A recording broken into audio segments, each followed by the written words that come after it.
Mr. Sikri, a very lay and basic understanding of the Indus Water Treaty would indicate that what Pakistan is doing in Kasur, sending this untreated sewage into India and the impact it is causing, which headlines today is exposing tonight, this is a clear violation of this treaty. Do you believe, sir, that India should now take up this matter diplomatically with Pakistan, Mr. Sikri?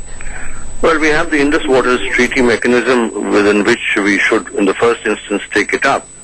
But since Pakistan has taken the matter of water sharing outside the ambit of the Indus Waters Treaty and raised it at the Foreign Secretary level, at the diplomatic level, I think we should have no hesitation in doing the same ourselves.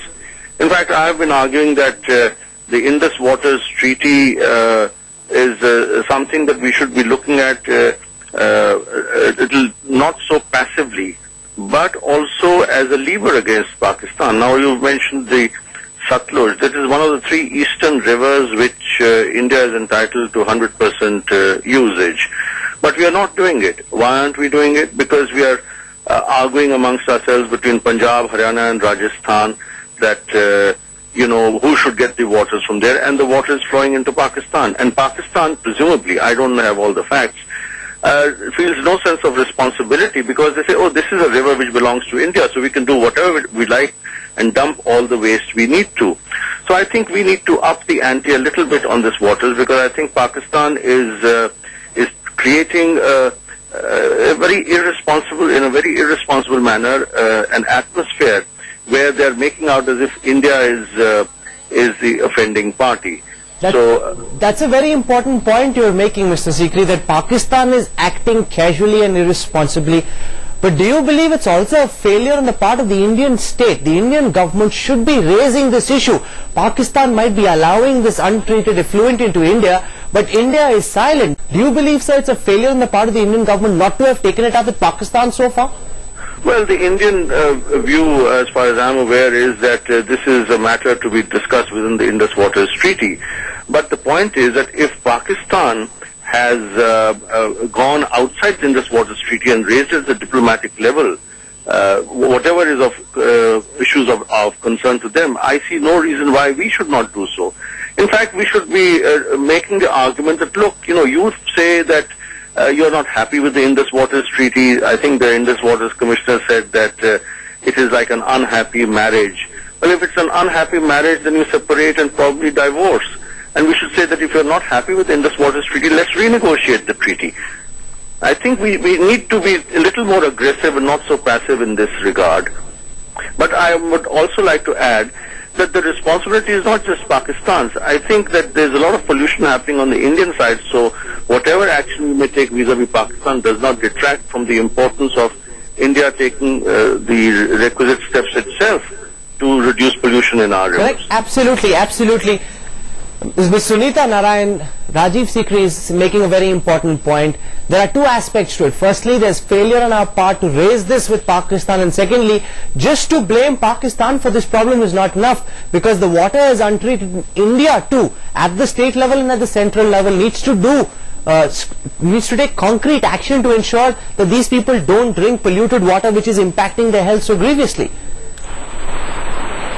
No, absolutely, Rahul. I think the first thing the Indian government needs to do is to first understand what is happening there.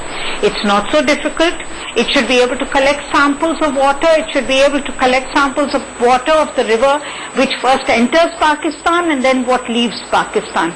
It should be able to understand what's happening to its own people, and also look at all the drains that meet the Sutlej and how much contamination is coming from the Indian side. I think what your expose should do is make the Indian government come up with a very clear white paper on what is happening. I think it owes all of us that. And once it has that, it should take it up with Pakistan, just like Mr. Sikri is saying. It should take it up, but it should take it up with knowledge, so that Pakistan, and I'm sure Pakistan would also want to take action on it if we can bring the facts to the table. Well, the initial response from Pakistan, we spoke to a senior minister right here on the show. He said it's a conspiracy, it's a gimmick. So the initial response, as always, is an ostrich-like response from Pakistan. Dr. Wali, there's some very important points over here. The first and foremost is clearly there's a problem. These pictures say 1,000,000 words, not 1,000 words. There's a problem, it needs to be dealt with. Entire villages are being crippled. We can't say there is no problem. But the fact also is there isn't enough medical research yet to demonstrate why there is a problem, because Pakistan will never admit that this is because of the tanneries in Kasur. They'll always say the contamination is on the Indian side. Yeah, as in the evening I saw the first program on this, there was a social activist from Punjab. He was very rightly defining it, as Sunita ji has also put up. It's a problem of undivided Punjab. And let us try to find out the solution. And solution is that since it's a geographical course the river takes, so it belongs to us for the course and it arises probably on the other side. So that is a geographical course provided by nature, we cannot change. But what we can find out, you see, these are complex problems, these are syndromes, these are crippling deformities. So there is a long-term exposure of the heavy metals, poisons, and whatever chemicals. We can definitely find out, locate them and educate the people not to use this polluted water.